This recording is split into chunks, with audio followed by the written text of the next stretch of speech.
I'm Trevor Williams, the managing editor of Global Atlanta. I think most of y'all know who we are, but if you don't, we are the organizers behind this, what has now become an annual event. I think we've done this 3 or 4 times now. Expat Expectations is kind of my obsession with alliteration. I'm sorry. Next year it might be Expats and Experts. I don't know. We're kind of testing out some different titles, but basically we're talking about global workforce today. We're talking about how do you move people into Atlanta as an international company, how do you move people out of Atlanta as a local company, and basically how do you manage this process? Because as we know, as much as we like to think the world is flat and that we can do business anywhere and we can get on Zoom or Skype or whatever and talk to people around the world or WhatsApp, there are hills and valleys, right? There are things that we need to learn how to navigate. And so that's really, for a long time, we've been a news source reporting on what's happening here in Atlanta, but increasingly with our events and our membership, which I'll tell you about later if you're interested, we're trying to help people just navigate the complexity of doing global business. And so, and using our content and our connections to do that. So thank you so much for being here, first of all. So here we are. And we've got presentations interspersed with conversations, and a couple conversations that are presentations. But the whole idea is not to, we find at a lot of events that we go to, it's a flood of information, right? And honestly, everybody needs more information, but there's such a flood out there, it's really hard to figure out what's useful and what's not. Our goal today is to kind of whet your appetite, to give you exposure to experts, people who understand these different disciplines and can help you at the time of need. We find that generally when you're doing business, you don't need the full shebang right out of the gate. You need to know who to know. You need to know who to call. And that's really the goal today. It's not to give you a comprehensive overview of any one topic. So with that said, we're going to start our program. So I'm going to ask Brandon Springer and Ben Jones to come up. They're going to do the late night show for HR and and payroll and such, and PEOs, and they're going to introduce that for you. So they're with TriNet, and Brandon's a baseball coach, so I told him he's got a bat lead off. So y'all can sit if you want. I can hand you the mic and be very dangerous and give up a microphone. So thanks.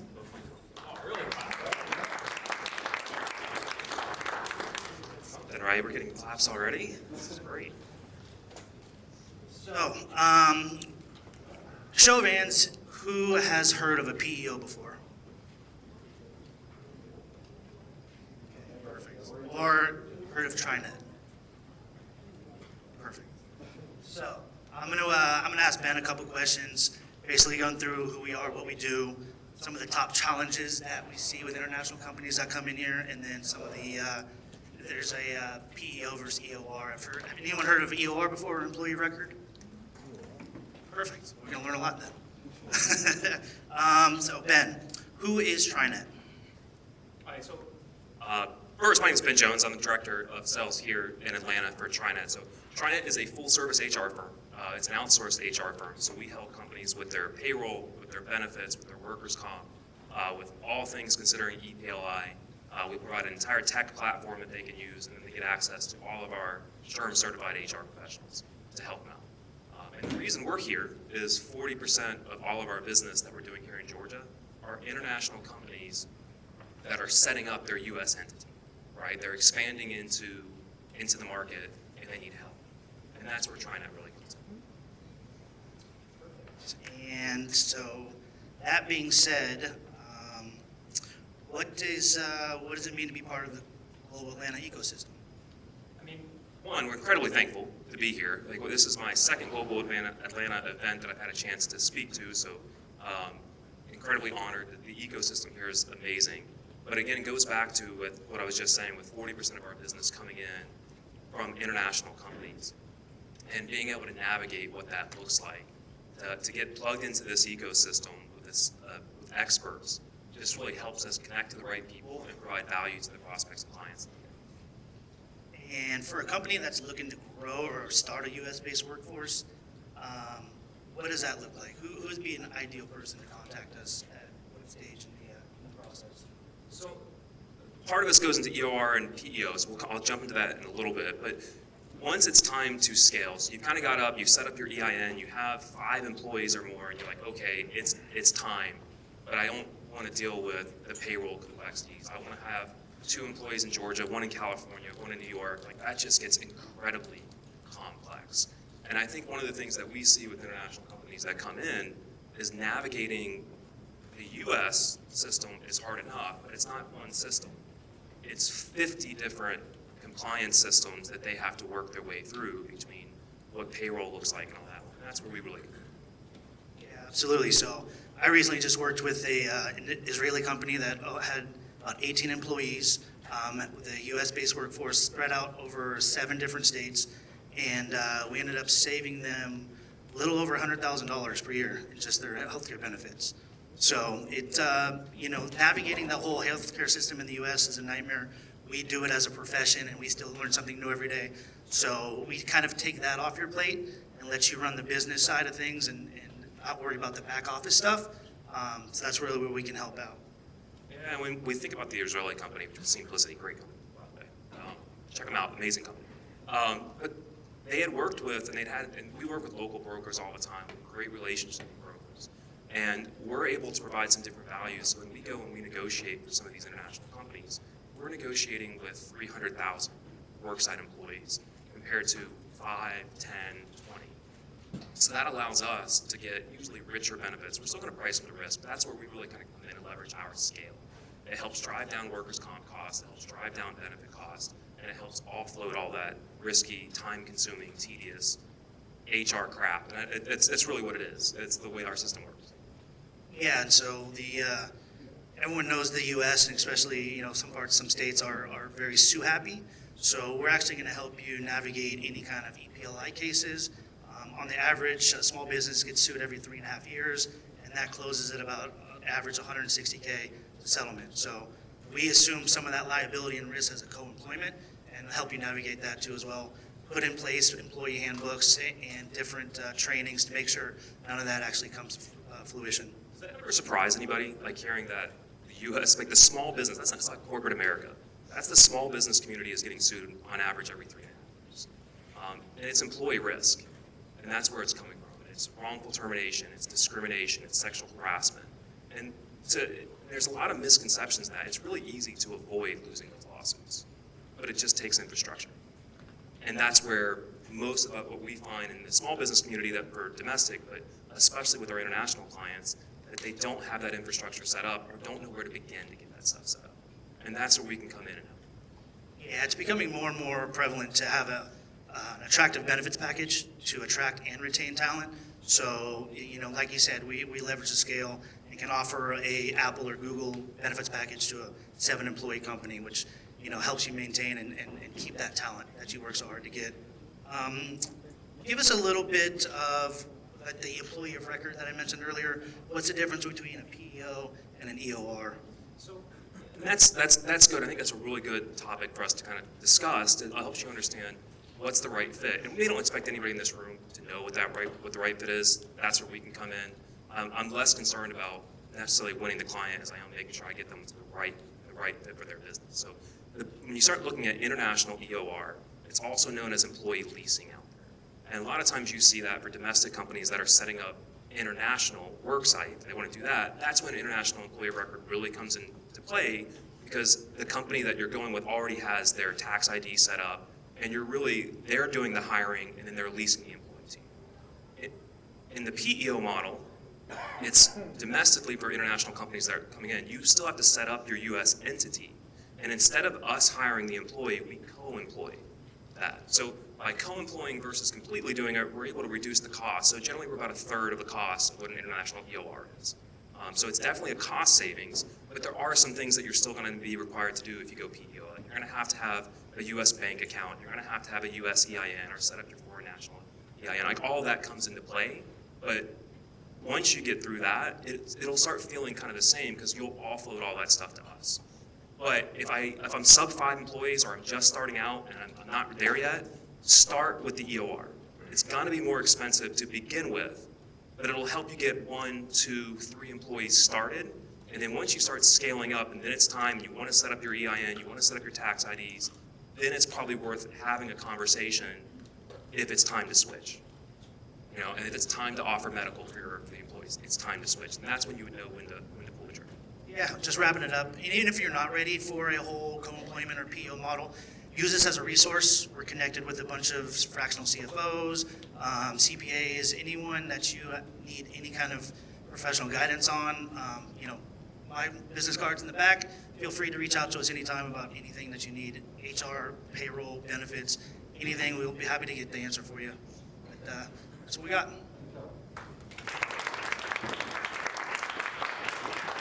We kept the HR talk short. Yeah, you did. Brandon's coming for my job, so I better watch out. Moderation skills. And I wanted to say to y'all, TriNet, we've got people in the audience here that work with companies as well. It's not just the companies themselves. We've got representatives from the binational chambers, and the French and Dutch chambers here. Any other chambers? Swedish chamber. Where's Ida? Somewhere. Yeah, there she is. So, yeah, exactly. So we've got people who are conduits to companies as well, and we'll hopefully now know about this resource and make use of it. The next speaker we have is Matthias from Arnall and Gregory. And Matt's going to tell us a little bit about what's going on in the immigration landscape. In 8 minutes, he's going to do that. He's going to give us a whole view of how immigration's going. Thanks, Matt. Hello. Very comprehensive notes for my 8 minutes here. Place right here. So I work for Arnall and Gregory. We are an Atlanta-based law firm. We were founded exactly 75 years ago by 3 attorneys. One of them was former Georgia Governor Ellis Arnall, who was a very, very progressive senator at the time, governor at the time, and we still try to focus on that. So giving, proper legal advice is one thing, but, focusing on the diversity, equity, and inclusion is a very high priority in our firm. We have about 180 attorneys here in Atlanta, and then we have about 20 to 30 attorneys in DC who focus a lot on regulatory work.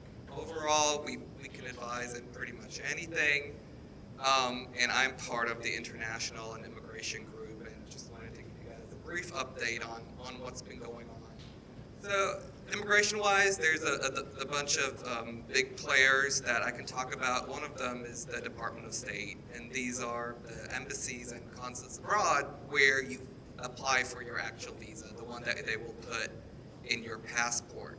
And a lot of consulates and embassies are still struggling from the pandemic. Some have, mastered very, very well, but some are still pretty backlogged. So in certain countries in the world, you still have to wait over a year to get your visa appointment. Especially tourist visas are very, very low on the totem pole. Some countries, again, you get your appointment in a week or 2, which is great. What they are trying to do now, if you already have a visa and you're renewing this visa, is they're waiving the interview. So this is something that started about a year or 2 years ago, and it only works if you already have a visa. The only downside is that this is still outside of the U.S. So even if you renew your visa, you have to fly abroad and then send in your documents to the consular or embassy. They do everything, and then you get your passport back. This process, while you don't have to do the interview, generally still takes longer than if you just schedule an interview and go there in person. So it's not really super helpful because you cannot stay in your home country. What they did start for the very first time in a very, very long time is that they have stateside visa renewals for only one category, and that's the H-1B visa. And they did like a sample amount of 25,000, and they just started last month. And apparently it's been going fairly smooth right now, so we'll see how things develop in the future. Maybe more and more people will be able to renew their visas from within the U.S. without having to travel abroad, which obviously costs time, costs a bunch of money, makes things complicated. Another player is USCIS. That's the United States Citizenship and Immigration Services. Anyone who has anything to do with visas knows this is where we file petitions that have to be approved before you can apply for certain immigration benefits. USCIS, one thing that's been ongoing for years is they have a very, very high audit rate. So you submit these petitions, and even with the expedite fee, which you can do, you can get get things done and move much quicker, they come back and say, thank you for submitting this, but we want more documents. This has been going on forever. Depending on the visa type, the rate is between 50 and 80% even, which can be very frustrating and very expensive. Another thing that's really frustrating right now is that they're increasing the fees in April for certain visas. For example, let's say the L1 visa, which is an intercompany visa, which some of you may be familiar with, they're increasing the regular filing fee from 460 to 1,300 something. It's insane. A bunch of the fees are going up like crazy. There's a bunch of lawsuits that are being filed, so hopefully they can stop this, but they may not be able to because these agencies are actually funded by the filing fees. They don't get any additional support, so we'll see. Another big player is Customs and Border Protection. These are the people when you fly into the U.S. that greet you and say, what are you doing here? What's up? And how they are also really, really depend on the airport. Some airports are really, really well, and they have really trained staff, especially Atlanta is one of the best airports to travel into as a foreign national in the U.S. Here, only two things that are pretty new is that they're stopping the stamp passports. So back in the day, I don't know if you remember, every time you entered as a foreign national, you got a little stamp that said when you entered, which status, and how long you can stay. Most airports are not doing that anymore, which is they're just trying to go a little bit with the times, but it can also be frustrating because you only have the electronic record that you can download off the internet, which is called the I-94 record, which states when you arrived, how long you're allowed to stay, and what status. But oftentimes, these people who work there, they make typos, something is wrong, you can't find your record, you don't know how long you're allowed to stay, you don't know if you're the right or the wrong status. So that's a little tricky situation. So everyone who is a foreign national or works with foreign nationals, let them know the most important thing is after you enter the U.S., get this I-94 record to make sure it's okay. Because if it's wrong and you're in wrong status, there's a chance you may be barred from the U.S. for 3 years or 10 years. It's insane. This little piece of paper that you can download and print from the internet is crucial. Another pretty big player is the Department of Labor. This is interesting for anyone who has filed a green card for their employees. In most cases, you have to file something called the labor certification, which means basically before you can file for a green card for one of your employees, you have to make sure there's no American who's able, willing, available, and qualified for this position. So you really have to prove to the government that you want to hire someone for this position. It doesn't have to be the person you actually want to hire, just anyone who's there. And this process currently takes around 2 to 3 years alone. So it's super slow, unfortunately. And then once that is approved, so you prove to the government that there is no American or other green card holder who can do this job, then you can start with the green card filing for your employee. Here, what's fairly new is, and you may have heard about these, they have these wage transparency laws in many states now throughout the U.S., which means, I don't know if you've seen these job ads, now they list a lot of times how the salary or if there's a salary range for a certain position. They used to not do this, but these wage transparency laws have a big, big influence on these green card filings, and you have to really, really be careful that you follow the local rules depending on where this employee will be working, especially nowadays, because there's so many employees who do not work in an office setting all day long. Okay, yeah. The employees that work all over the U.S. or can work from here, these wage transparency laws are super important. Another player is ICE, Investigation and Customs, Immigration Customs Enforcement. They do the investigations. They can come to your workplace and make sure everybody has a work visa, has a right to work. They can say, I want to talk to this person, I want to see all the visas, I want to see all of the I-9s. So anybody who's in HR, make sure the I-9s are perfectly and meticulous. Finally, one update, if anybody's working with a lot of people in France, the embassy in Paris is currently super, super slow because of the Olympics that are happening for certain visa types, including the visa, which is one of the major visas you can apply for in Paris, it takes over a year. They're scheduling for 2025 right now, which is horrible. And the final update I can give you is for anybody who's German, who's a green card holder, they are getting rid of something called the Beibehaltungsgenehmigung, which is Germany used to not permit dual citizenship. So if you applied for U.S. citizenship, you got it, you lost your German citizenship automatic, unless you had this approval by the government. But they are getting rid of that. The only thing I really want to mention is just wait until the law is in effect, because the citizenship in the U.S. is currently going super fast. It is sometimes just taking 2 months. It used to take 12, 14, 16 months to get it. Right now it's super fast. So if you apply for your citizenship now and the German law is not into effect, you'll still lose your German citizenship. And this is happening to a lot of people right now, just because they're just moving a little fast. And I guess my time's up. Thank you very much for listening. All you Germans, rejoice. You can have both. Have your cake and eat it too. All right, so maybe not purposely, but serendipitously, we've got representatives from, we've got 2 expats that are going to speak. And one who's been here since 2001, and one who's been here for about 2 months. So you'll hear from Tobias later in the program. But Ronaldo, thanks for joining us. Really appreciate it. So Ronaldo is with Arrakasta. Why don't you tell us what Arrakasta does? Oh, let's turn your mic. You working? There we go. Okay, by the name, you guys know now that I'm Brazilian, right? But I'm not Portuguese, I'm Brazilian. So Arrakasta, it's not fair, Rudy. So what we do is, and you guys have heard before, but you can have the best HR, you can have the best CFO, you can have the best product, but the bottom line is, as a company, you need to sell. So since I got here in 2001, I have been selling into the U.S. and Canadian market, and it's so funny when you make the first call, someone says, "Where are you from?"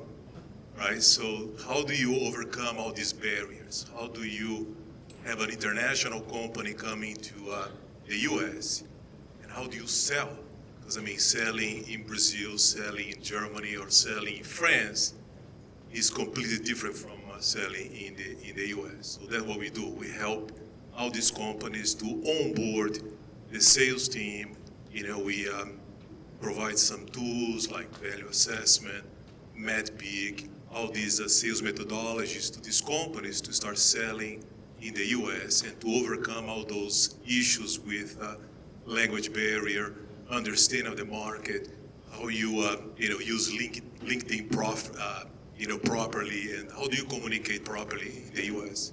Well, 2001, there's a lot going on in 2001. It was the tech bubble, it was 9/11, et cetera. How did you end up coming to the U.S.? So I came here for a 2-year assignment, and 23 years later, here I am. But I came in 2001, in May 2001, and then in September 11, it was September 11, so I lost my job. I came here with H-1B. So it's the good news with H-1B, it is transferable. So I was lucky enough to be transferred to the same company. So there was a parent company. I was working for one of the companies under this parent company. I was able to transfer myself to that company. But it was a different situation at that time. I came here with so many expectations out of the blue. You were out of the job in 5 months. Mm-hmm. Why did you end up staying? Why didn't you go back to Brazil? That's a really good question. So Brazil at that time was not that great. I thought everybody has to have, I think I was a unique situation for me. Everybody has to have an international exposure, an international experience. And then when you realize, when you blink, it's 10 years, and you blink again, 20 years. So it's. Well, we were talking just before we started about how different it is now in Atlanta, how much it's grown as an international city since the time you came here. But what was it like when you came, just in terms of resources for Brazilian nationals coming in, community, schools, people that you could hang out with on the weekend? Like, Yeah. what's that like? As I think How's it with, different now? I think, well, I don't think it's too much different, but of course the access to information is completely different now than it was in 2001. So, and I recall when I came to the US the first time I was exchanging mails, right? So it was not even email at that time. But anyway, long story short, I think the tendency is for you to look for your community, the Brazilian community in my case, but the bottom line is you need to blend. And blending is not easy, but the difference I think is, how the Americans deal with the day-to-day, school, as you said before, the hour of responsibility with the kids, and you are on your own. I mean, you don't have any family to help you out. You don't have any, in Brazil, for example, we have a lot of people that we can hire to help you out. I mean, maids and nannies and all that stuff. Here everything is expensive, so everything is, it's your responsibility. So it's super different to deal with, the culture, how you blend yourself, how do you, understand the culture. If you could, if you had a magic wand and there were one or two things you could have learned before you came, what would those have been? It was a long time ago. English? No, I think, and it's interesting because I used to work for IBM in Brazil and I used to fly, I used to come here all the time, but it's a difference between business and a casual, conversation. So I think if I knew more how to have these casual conversations, I think it would help me out a lot. Like in Brazil, you need to learn about soccer, football. You need to learn about college football here. That's exactly right. And it's going back to my comment. It was funny when I was doing sales, when I was calling, and everybody would say, "Where are you from?" And I said, "I'm from Brazil." And of course, at that time, nobody cared in the U.S. about soccer, so it was really tough to engage in a conversation about soccer. But everybody, "Oh yeah, I have been to Brazil. Oh, I would love to go to Brazil. Oh, are you from Rio?" So that's the way it starts the conversation. Recognition is here now as well. Yes. Well, thank you so much. Absolutely, anytime. All right, thanks, guys. All right. Now we go from Brazil to Colombia. We've got Paula Henao, who's going to Atlanta Fine Homes, Sotheby's International Realty. She's going to give us a market update on how much your house is worth now. So. Thank you, Trevor. Good afternoon, everybody. It's a privilege to be here among this amazing group of professionals and expats. My name is Paula Henao. I am a global real estate advisor with Sotheby's, with Atlanta Fine Homes, Sotheby's International.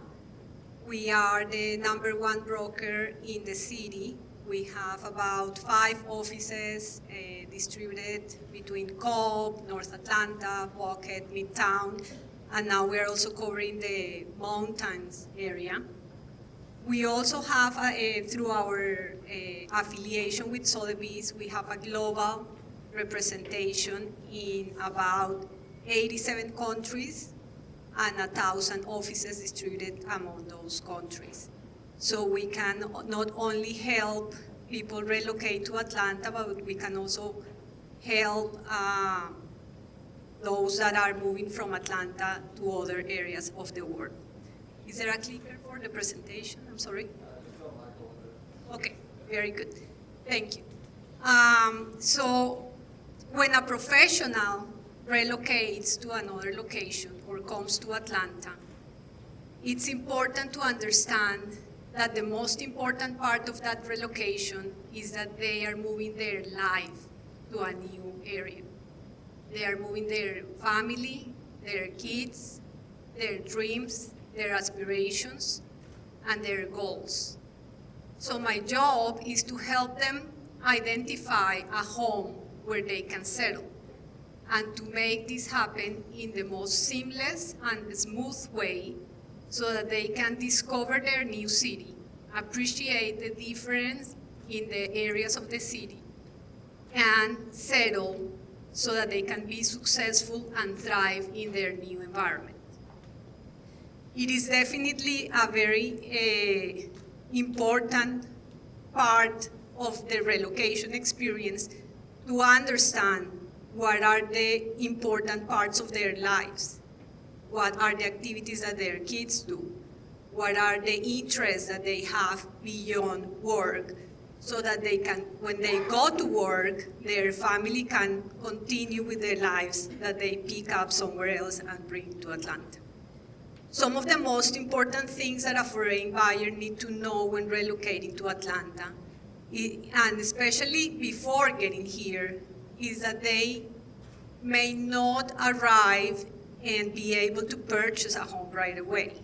They need to go over many different steps, like obtaining a driver's license, obtaining a social security number, and those are tasks that take time and that they need to spend or dedicate the time to do those. Renting definitely comes first and is a great opportunity for them to also discover and understand the city. I wouldn't recommend a person that is relocating to the city to just decide to buy right away.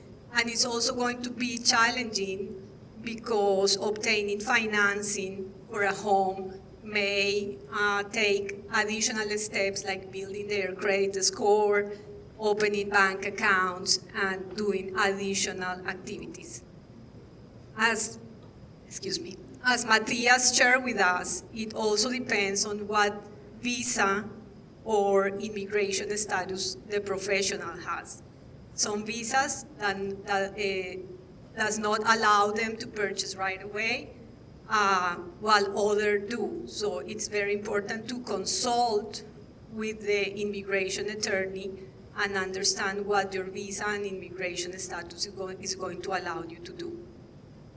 There are differences also between the real estate laws in the US and the regulations with other countries or cities, so it's important to understand those differences, and obviously I can help with those.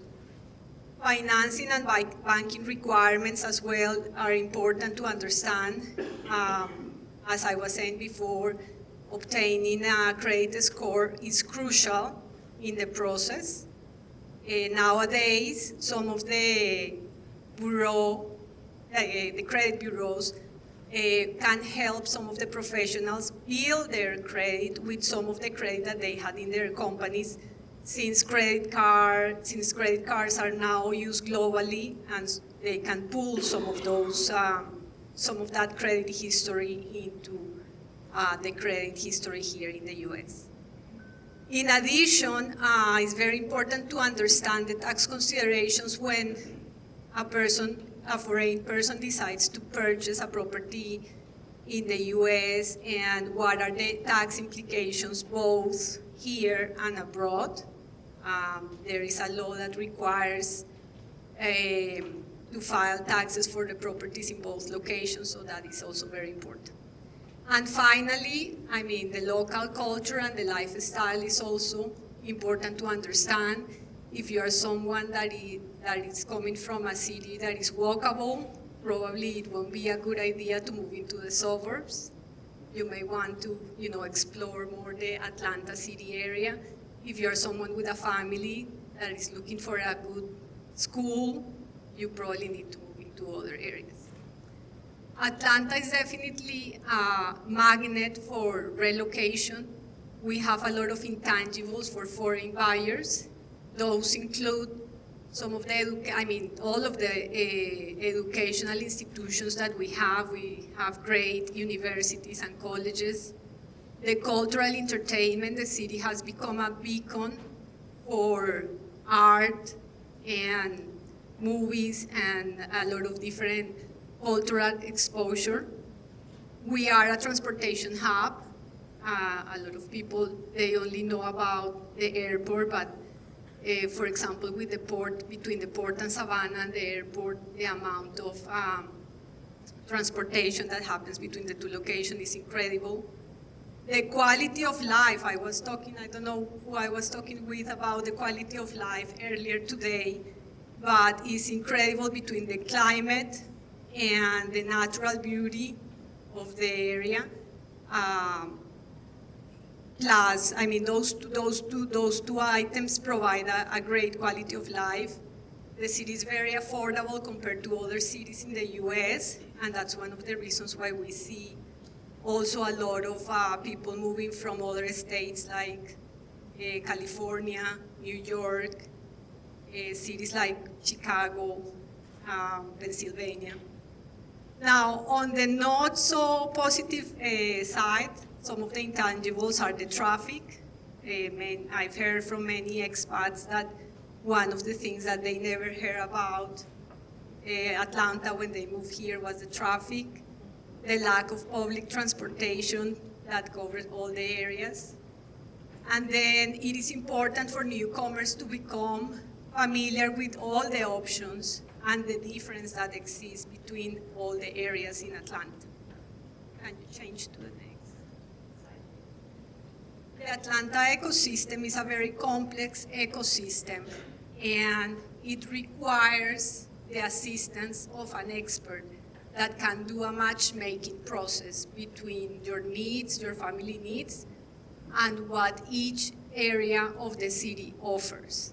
So it's crucial to understand that part in order to be able to assist the person in the best possible way. Next slide. Okay, now some trends impacting the real estate market in 2024. We have a very interesting year, mainly because of interest rates and election. On one hand, we have interest rates that have been playing an important role since July of 2022. 2023 was a very slow year. A lot of analysts compare 2023 with 2008, which is a lot to say. This year has started very active. The market is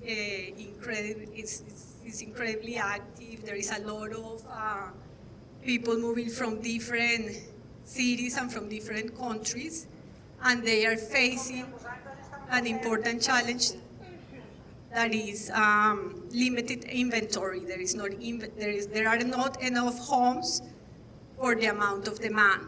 And that's basically for two reasons. One is there was not enough construction of new homes back in between 2008 and 2012. And the second one is that at least 50% of the population purchased a home in the last 2-3 years, and they are locked with interest rates that are below 5%. So they don't have any interest in moving, and that is creating part of the lack of inventory. However, the market is happening, everything is happening very fast. The average days on the market for a property is between 3 and 5 days, and those numbers are decreasing as we go into the spring market. I think that the activity this year is going to be in the first part of the year as we approach the election time. Towards the end of the year, I see the market is slowing down a little bit. There is also, can we go back to the previous? Yes, this is just very important. We have seen a shift in the remote hybrid work affecting how people are choosing homes. And basically, we went from people wanting to live close to the city in very dense areas. Now what we are seeing is with the remote options, people wanting to move to the suburban areas, to larger homes that have a lot of options in outdoor space or a space for a pool. They are looking for 1 or 2 rooms that they can use as an office. Very important, they are looking to have a space to build a guest home, accessory building, or a basement that they can use for additional members of the family or to rent as a short-term rental. They are also looking to move close to developments that offer restaurants and entertainment. And some of the most attractive areas are close to high-rated schools, close to the urban core, and where they have a sense of security and safety. I think this is all for now. Thank you.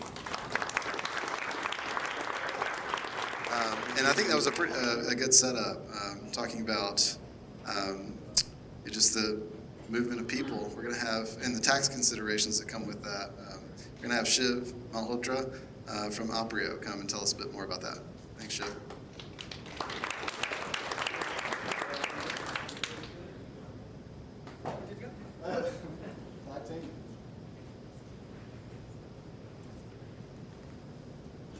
Thank you, everyone, for having us here. Shivam Malhotra, partner at Aprio, leading our global mobility practice. Hi, Brady Walsh. I'm with our talent solutions practice. I'm one of our senior business development managers. So Aprio is a global CPA firm. You hear me? Okay. So Aprio is a global CPA firm. We have offices all throughout the U.S. Top 26 ranked firm. We do audit, advisory, and tax, as well as talent solutions. Talent solutions is probably not offered in many accounting firms, so I'm going to let Brady talk about it and how we leverage it.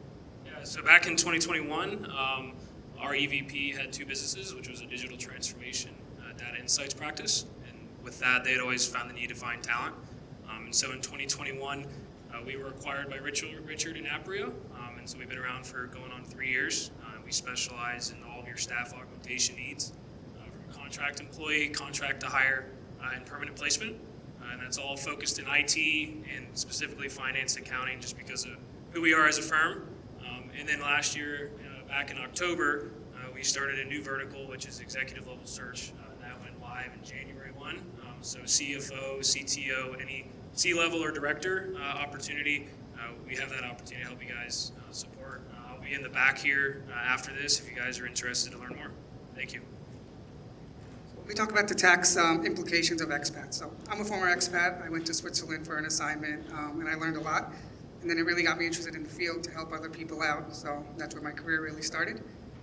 So nowadays we have a lot of people with doing remote work, right? So your traditional assignments where companies are sending individuals on assignment have tailored back a little bit since the pandemic, just because there's a lot of flexibility now. The employees want flexibility to choose where they're working from, when they're working, and they really don't want their employer to, mandate it anymore coming to an office, right?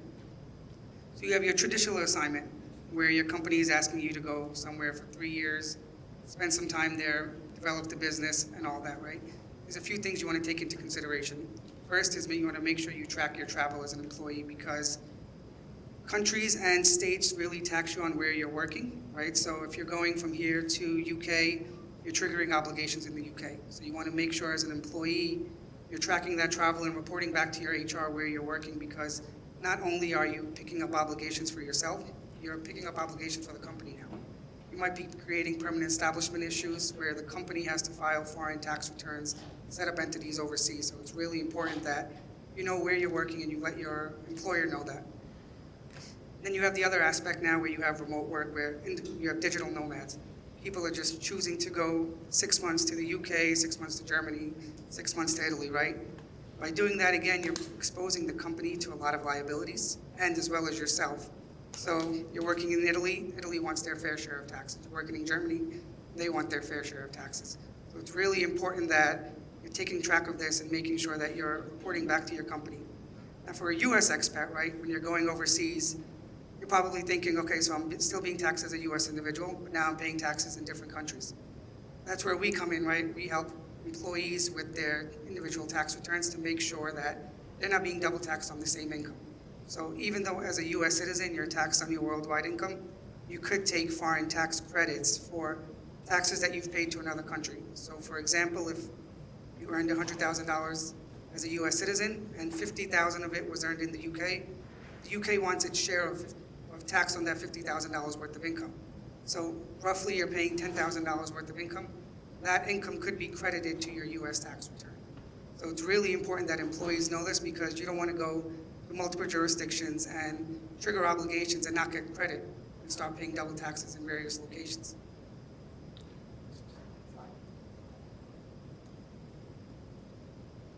So a few considerations to take into place, right? We talked about HR earlier, but again, you want to make sure that before you take these assignments, you have a policy and process in place. So you as the expat want to make sure that you review what allowances that you're getting as part of your assignment. Are you getting housing? Are you getting relocation?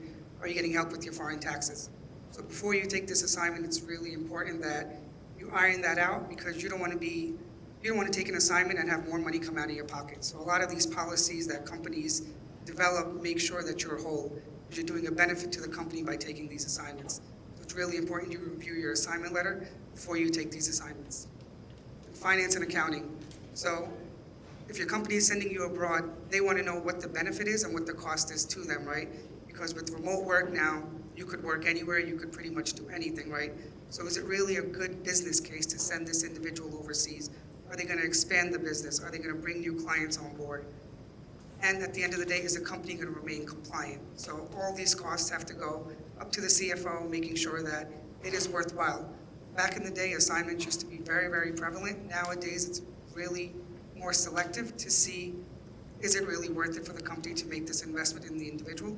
Because nowadays, you could really just work anywhere as being a digital nomad.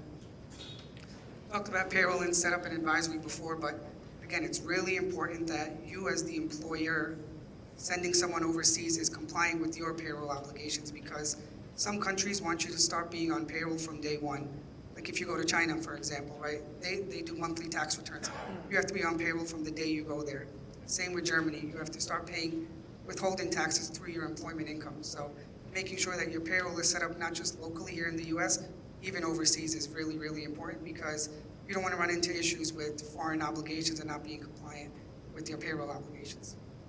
And then finally is tax return filing compliance.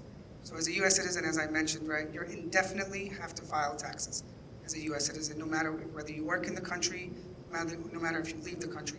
If you have that US citizenship, you have to file your taxes. A lot of times I've seen individuals, US citizens, leave the country and go move somewhere else, and then they just stop filing their taxes. Then they come back to us 10 years later saying, we're back in the country, and we realized we haven't filed taxes. We have to get them compliant through a streamlined process, right? We file 3 years of returns, get them up to date, make a voluntary disclosure to the IRS, letting them know that these individuals, even though they left the country, they didn't know that they had to file their tax returns. So we do those voluntary disclosures for these individuals. And then making sure that individuals who come into the US, right? So say we have someone from the UK coming to the US, now the US wants its fair share of taxes, right? So even though you're a non-resident, you're still taxable on your US sourced income while you're working in the US. And not just to the IRS, right? If you're working in multiple states, each state wants its piece of the pie. So, 1 minute.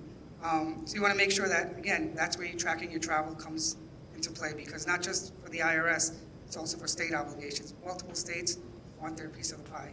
So you guys have any questions, or you guys need help with anything, me, Brady are here, more than happy to help you.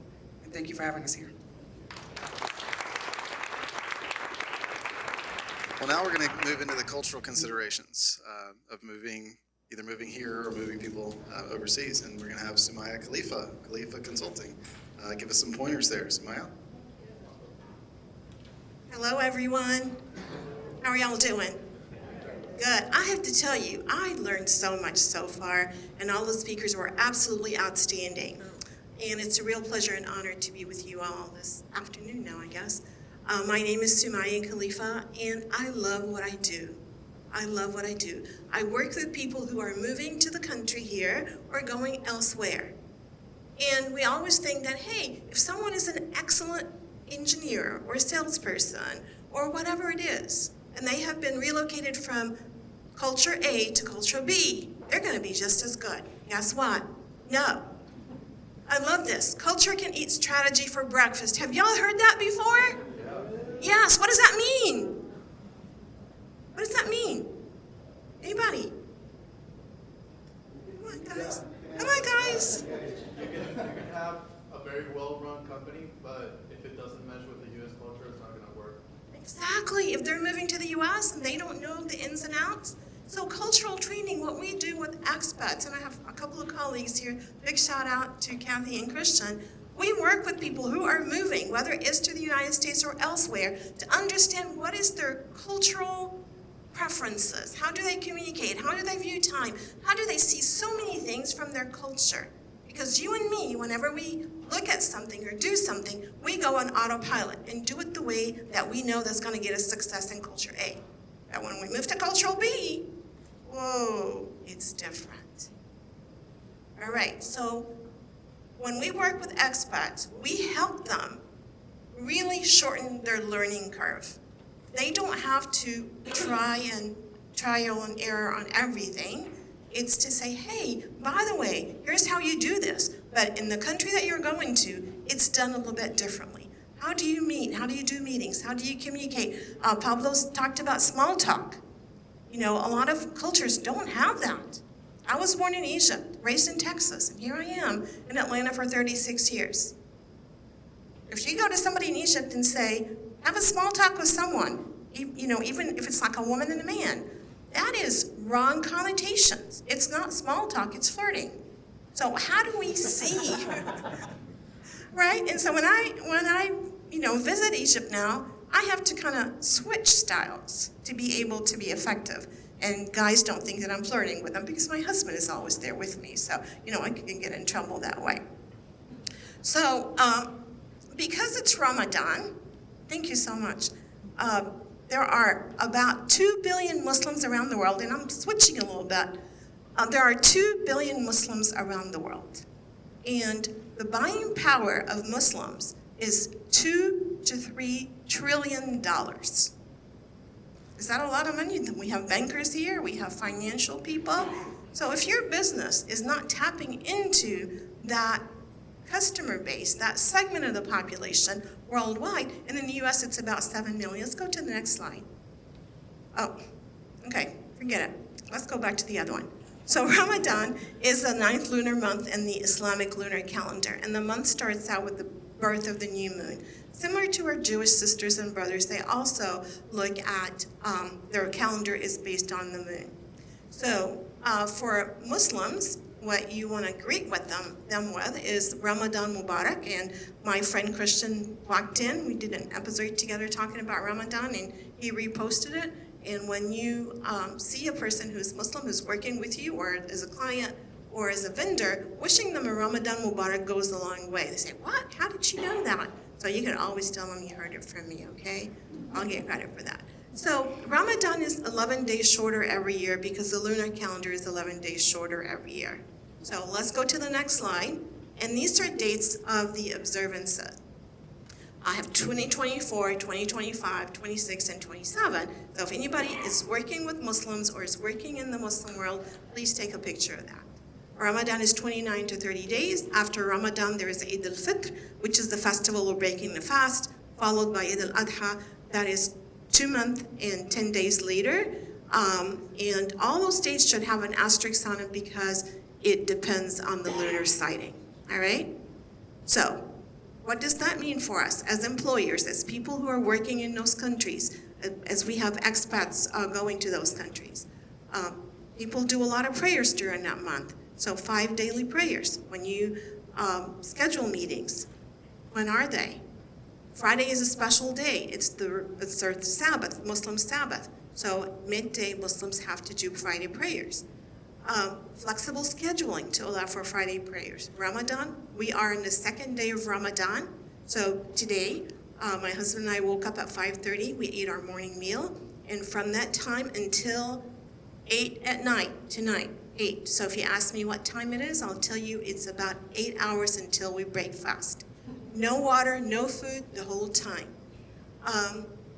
When you have meetings, reconsider lunch and dinner meetings because your Muslim partners and your Muslim employees are not able to eat with you. But today is okay because it's only the 2nd day and I still have a lot of strength.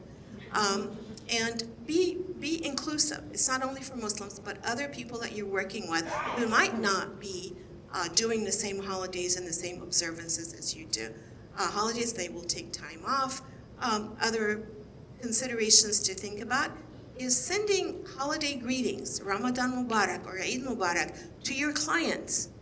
I know a local law firm here, Jones Day was not really local, but they're having a Ramadan iftar for their Muslim employees and their Muslim clients, which is really an amazing thing.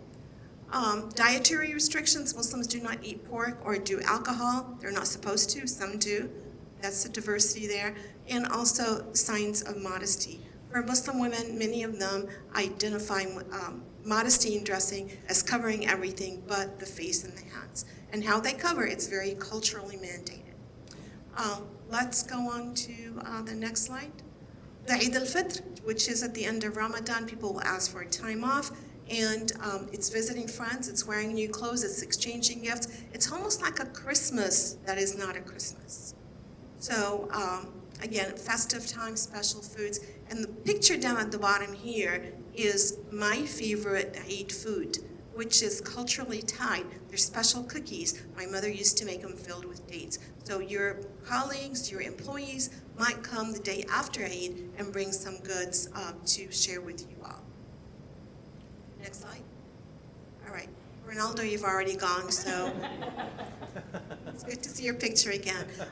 If y'all have any questions or anything, I was trying to make it under the 8 minutes, so if y'all have any questions, I'll stick around, and thank you so much. And by the way, I just want to end with one thing that really touched my heart.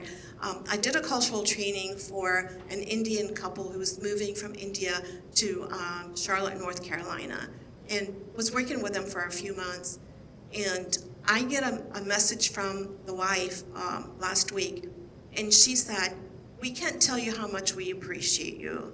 What you were able to share with us has made our transition that much easier. We're set up into our apartment, they rented, not bought, and we are ready to receive you as our guest. Whenever you are in Charlotte, come and stay with us." And to me, that's why I love what I do, is connecting with people and making a difference. So thank you so much.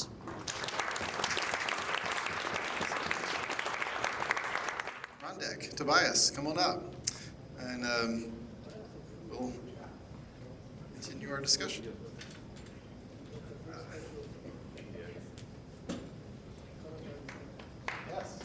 Thank you, Tobias. Thank you. Hey, Swedish table back there. They got the clapping started there. Yeah, we try to stick together. That's right. That's right. Well, tell us about Randek, first of all, Tobias. And you're here for how many? 2 months now? Been here for 6 weeks.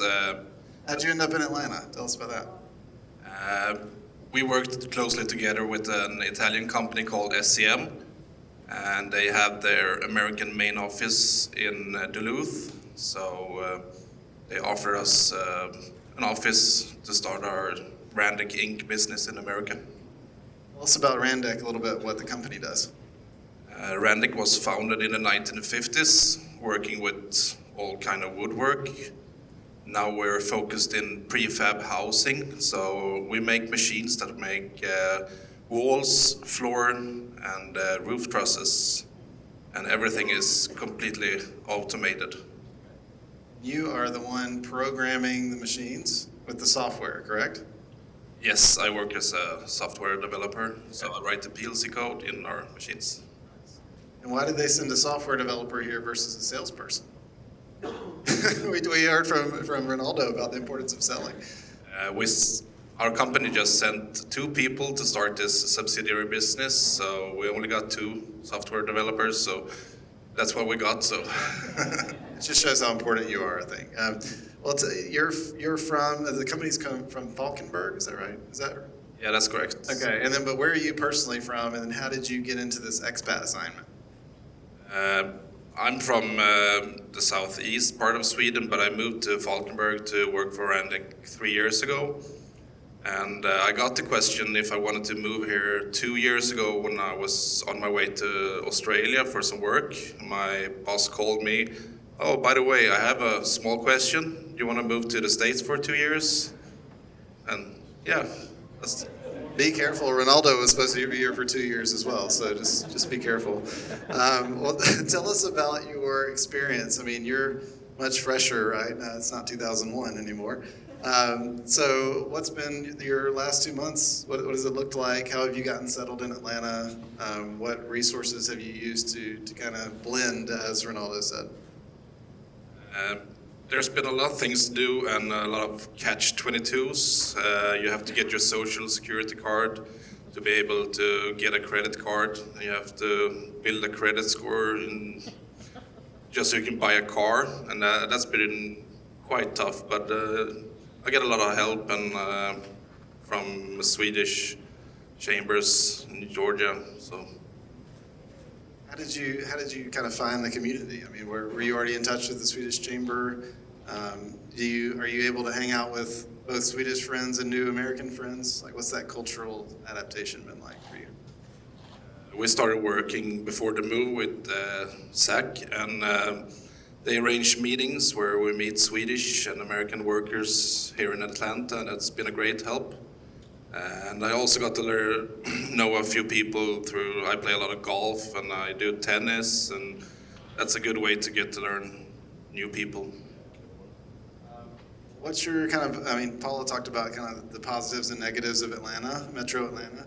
I'm not sure where you're living versus working. I know you're working in Duluth, but what's kind of your impression about Atlanta so far? What are some of the unexpected things that maybe you didn't know before coming?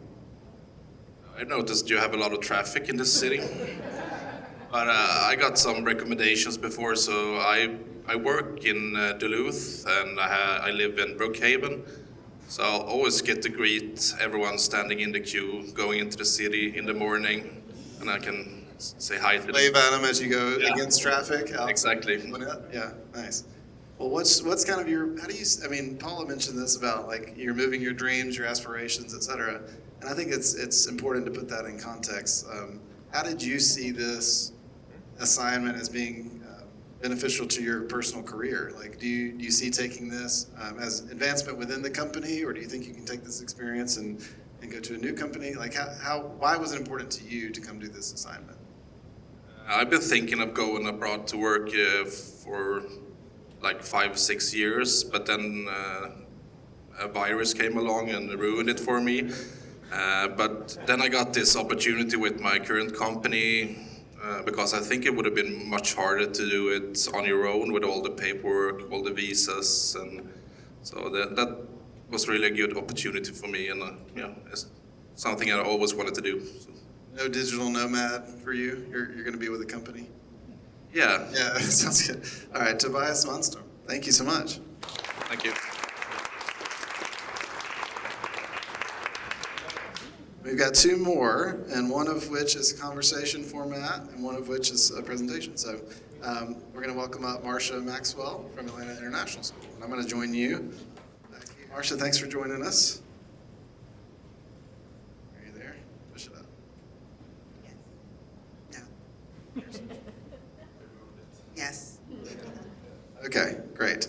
Well, Atlanta International School, we're not too far away, just up the street. Yeah. So tell us a bit about what you do at AIS, first of all. It's a pretty unique position for a school, a K through 12 school to have, I think. So if you tell us what your day job is. So my day job, I'm the head of Innovation, Research, and Technology at Atlanta International School. So I think I have a very fun job. I get to innovate and prototype and dream up different ways that we can take education. And I have a great team that's helping. You might be in a dead spot. You come over here. People want to hear you speak, not me. So Difficult person. there you go. It's like a radio frequency thing. I don't know. Maybe I'm just loud. But yeah, so AIS obviously been here 35 years. 35 years. Yeah. We're going to 36. Yeah. 39. Sorry. Okay. I should remember that. We're trying to be young. We're trying to erase years off. That's right. 9 years. Okay, cool. Well, you've obviously been, I think it's half local students that are from Atlanta and half that are expats, I think, or with expat families. But you have a long experience helping families get settled, right? So what does that process look like from the school's perspective when a new family comes in and says, hey, I want to put my child at AIS? How do you help come around them and get them settled into this ecosystem? Yeah, I think we've heard from a lot of people about, your dreams and your aspirations and what you do when you're moving abroad. But a lot of times you're not moving alone. And you have to think about the little people that are moving with you and the different stresses and strains that they don't have the same, we're going to a job, we're doing something that we probably were doing at another place, but they are having to uproot their little lives and uproot from their friends and what they know. They're in a totally new environment. And so what you want to do is put them in a situation where it's not unfamiliar. And I think that's something we do really well. We have over 90 nationalities, 60 languages. 50% of the students that are at Atlanta International School are from other places, having a different passport. And I think one thing that we don't talk about a lot is that many of the people, I call us undercover international people. Like I may have an American passport, but I'm first generation. Many people are first generation Americans. And so a lot of us have had experiences being in the shoes of the students and being in the shoes of expat parents. So we know, I've worked in 8 different countries, so I know what it's like to not speak the language or not know how to do very simple things, and the kind of pseudo-embarrassment that you might have if you don't know where to find very simple things. So Learn how to embrace ignorance. Yes. Yeah, I remember being in Korea and just kind of walking around and putting my thumb on things. I didn't know what I was signing, but I was just, okay, because I didn't know how to do anything. Paying for your subway fare, in Korea. But so now at Atlanta International School, you have a community that is used to this, a community that can kind of wrap your arms around the person. And no matter where you're from, there's somebody either who has lived there and experienced that or is from there themselves. And so another thing I think that people don't think about, we have the gentleman from Brazil, and Brazil is a huge country and people should know where Brazil is. But you have people from smaller countries or less popular countries.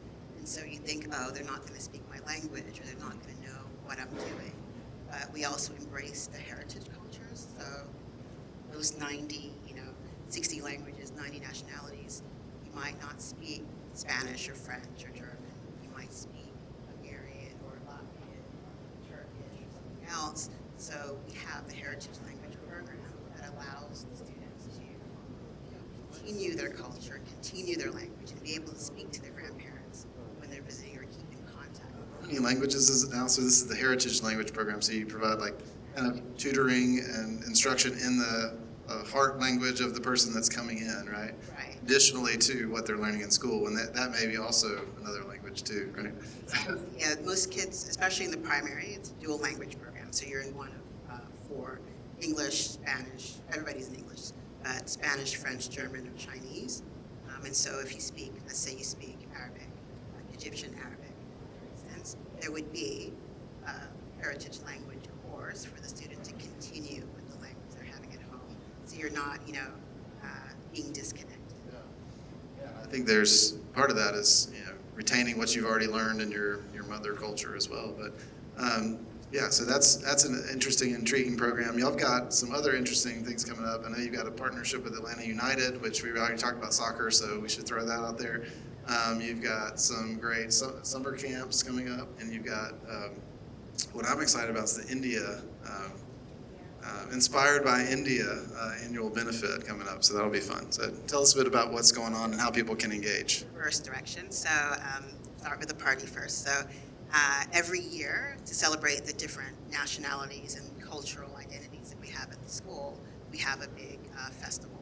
And so we have this year is India. We have a huge South Asian community, and we're celebrating all things India. So if you are interested in joining the party, little fridge magnets at every table, and you can also speak to us later, but it's going to be a fun-filled night of Bollywood-style entertainment. There's even a Bollywood dance class. Hollywood to Yollywood. Yeah. And then the next thing was Atlanta United. So one thing that we're trying to do is innovate how people learn and allowing students to really embrace their interests or passions without being encumbered by school. But if you have a typical school day and you have to be in school from 8 to 4, you don't really have the time to devote if you're a serious athlete. So right now we're working with Atlanta United, and we actually are the school of record for their junior players. Happily, some of our players are now going to be first-team players, which is exciting. But we need some second-team players and some junior players that are going around the world representing their age classes and also playing in club league here. So that's a nice program that we have. And we are the proud owners of a new campus. So we just purchased a new location in Sandy Springs. So there we're starting to expand our offerings as well. And one of the things was in one of the slides about the beauties of Atlanta and how we're becoming a hub for many things. And one thing I think is a accidental hub because of the climate change is we're actually really great weather here. And people are now starting to think about ecological things, environment, sustainability. And so one of the main focus of our new place is environment, and looking at how we can incorporate more environmental learning into the day-to-day courses that we have. So our summer programs are going to be focused. Some of the courses that we're going to be offering this summer are looking at, technology and ecology, or technology and environment and sustainability, especially for the younger students, because you'd be really surprised how concerned a lot of our elementary and middle school students are about the environment and what we're doing and what we're not doing in order to secure a better future for themselves. Thank you so much. All right, great. Yes. You may think least about when you're setting up an expat assignment is family law. So Michael, always chock full of good stories for us. So I hope you end us on a high note. Thank you very much, Trevor. Thank you for Global Atlanta for putting this together. I have learned an awful lot. For example, we're opening an office, our first international office, in 3 weeks in London. And I've learned a lot from talking with some of you about what I need to know. So much more we need to know, and we'll be calling on you. So let me ask for a show of hands. How many people here are from someplace else? Makes sense, right? This is an easy one. How many people here know somebody else that's from someplace else? Of course. And the reason why that's important is, for a second, think about where you're from. How many people here miss that someplace else sometimes? Right? It's the way the waters run. It's the way the sky looks. It's the way the people talk. It's the way the food tastes. It's home. It's what calls you home. And that's the important element of family law. We've talked an awful lot about the workforce, about your C-suite, about the folks that you're bringing over, about some of you who've come over to work here. And we've heard an awful lot about the families that move here and the children that are attending school here. What I want you to think about is that significant other that comes over. And oftentimes we don't think about that significant other coming over. The central part of every worker is their family, their sphere of influence, how tied in they are with that. And I've seen so many C-suites run into trouble, get stuck, because they hadn't thought about the significant other, about the desire to go home. And sometimes that desire to go home isn't necessarily the significant other, it's the person that you brought over to work here, right? That they want to go home, but the significant other has now formed attachments here. And so if you think about it, whether it is Azerbaijan or it's Alabama, the desire is the same. When the couple gets to a point, you all right? Yeah. When a couple gets to a point where they start having some tensions, and we often see this, you think about it in the family law context, we're having a little bit of trouble, let's build a house, that will help keep us together. We're having a little bit of trouble, let's have a child, that'll keep us together. We're having a little bit of trouble, let's relocate abroad, that'll keep us together. And none of these things keep people together, right? They're just temporary patches, and so you start to see the seams fray, and you start to see people come apart, and particularly if it's a broad distance, if it's farther than, say, Lawrenceville to Lilburn, right? If it's farther than Marietta to Macon, it becomes really difficult when the seams start coming apart and the family starts coming apart. And that's when you get an interruption with your workforce. Similarly, it comes to a situation when you're settling down, and talking to the gentleman who's been here for 6 weeks, we were talking about this earlier. He came by himself, and many folks do. But then you find somebody here that becomes a significant other, right? And then it's time, maybe the service is up with the company, time to go home. And what do you do then, right? Supposing that you've settled down with that new significant other who's from here, you've had children, and it's time to go home. What do you do then? So what I want you to think about in the family law context is that significant other. How do you go about handling the relocation back home, right? And there are a couple of different ways that this comes up in what we do. One is the Hague Convention on International Child Abduction. And it sounds rather fancy, but truly, I was talking about Azerbaijan versus Alabama. If a family is here and they split apart and one of them wants to go home to Birmingham, well, there's something called the Uniform Child Custody Jurisdiction and Enforcement Act, which governs how Alabama and Georgia will handle which court is going to make a decision about those children. On an international scale, that's where the Hague Convention comes in, and it deals with basically the same thing. It's a jurisdictional question. Which court is appropriate to make a decision about that child? The reason why I bring that up is that you all need to know about it. It basically has to do with where is the home resident of that child, okay? So if you are from somewhere, let's say you're from Stockholm, and you're relocating over to here, I'll use your situation as a perfect situation. You're here for 2 years, right? There's a start date, there's an end date. You know when that start date and end date is. There's a good argument that children here shouldn't consider themselves to have habitual residence because there's an end date to go home, right? And therefore, there's a good argument the United States should never have jurisdiction here, and the custodial decision on Swedish children should be determined in Stockholm. It's a different argument if you don't have an end date, right? If there's no clear end date, then arguably the United States court should make decision, even if you got married to a Swedish woman, had children, the United States court would make a decision. If one of you wanted to go back and the other didn't, okay? In a similar vein, if you're talking about having property in another country and property here, that gets rather tricky on which court's going to have the authority to make a decision about that property, about those accounts. In the same way that we're talking about having different accounts to make payroll, you've got different accounts to worry about, not only tax liabilities, but in terms of courts having power to sever that property. So what I'm really talking about is you've got two different approaches you can take.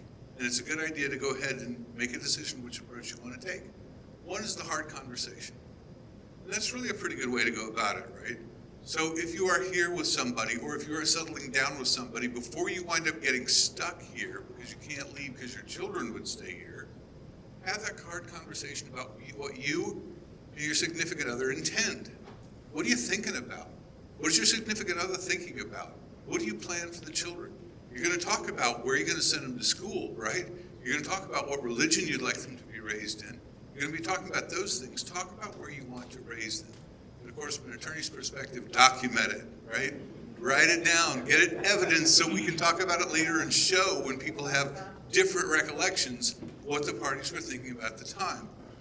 So that's probably the best way to go about it. Have those hard conversations that are necessary in all families. The second way, equally valid, twice as tricky, clandestine. Say nothing. Set it all up ahead of time, right?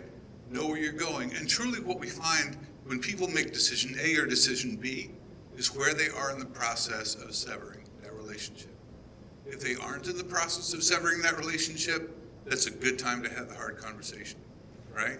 You're together, you're a unit, that's a good time to have an open dialogue.